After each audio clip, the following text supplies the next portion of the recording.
अगर मैं आपसे पूछूं कि भगवान राम के वनवास को लेकर आप क्या जानते हैं, ज़्यादातर लोग बस यही जानते हैं कि भगवान राम अपनी पत्नी सीता और भाई लक्ष्मण के साथ सारे सुख साधनों को छोड़कर गेरुआ वस्त्र धारण करके नगरवासियों को अलविदा कहकर वन के लिए प्रस्थान कर गए थे। भगवान राम के वनवास जाने को लेकर कुछ बातें किताबों और सीरियल्स के माध्यम से हमने जाना और समझा है, पर दोस्तों क्या आप जानते हैं कि भगवान राम ने वनवास जाने के कुछ देर पहले ऐसे कौन कौन से काम किए थे जिसे देखकर सारे नगरवासियों की आंखों से आंसू छलक उठे थे। दोस्तों ये बातें आपको और कोई नहीं बताएगा, क्योंकि रामायण को लेकर आज तक हमारे भारतवासियों के मन में संदेह है।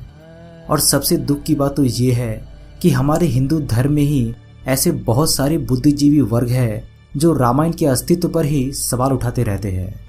ऐसे में अगर रामायण के होने को लेकर संदेह है तो भगवान राम ने अपने जीवन काल में ऐसे कौन कौन से काम किए जिससे पूरी मानव जाति कृतार्थ हुई, उसके बारे में संशय होना आम बात है। पर लोगों के मानने और ना मानने से सच का तेज कभी खत्म नहीं होता, बस हमारी आंखें उस सच के तेज को देख नहीं पाती।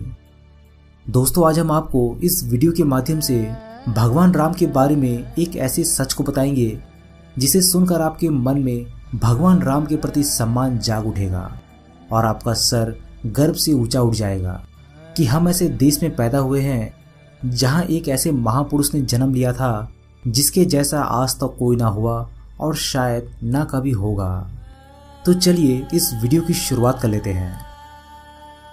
वाल्मीकि रामायण के 32वें सर्ग के अनुसार जब भगवान राम अपनी पत्नी सीता और भाई लक्ष्मण के साथ वनवास जाने के लिए तैयार हुए, तब उन्होंने अपने नगरवासियों को बुलाया, जिनमें ब्राह्मण से लेकर शूद्र और सभी जनजाति के लोग थे।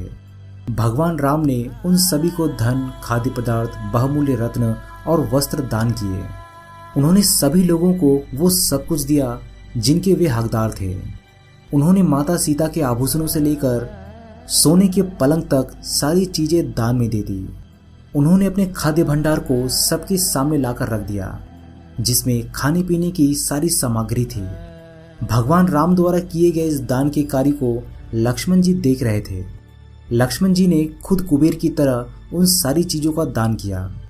दोस्तों आपको जानकर यह हैरानी होगी कि भगवान राम ने प्रत्येक नगरवासियों को इतना दान दिया था कि वो 14 वर्ष तक उनके वापस न आने तक अपनी जिंदगी बड़े आराम से चला सके और उनको किसी भी चीज की कमी ना हो।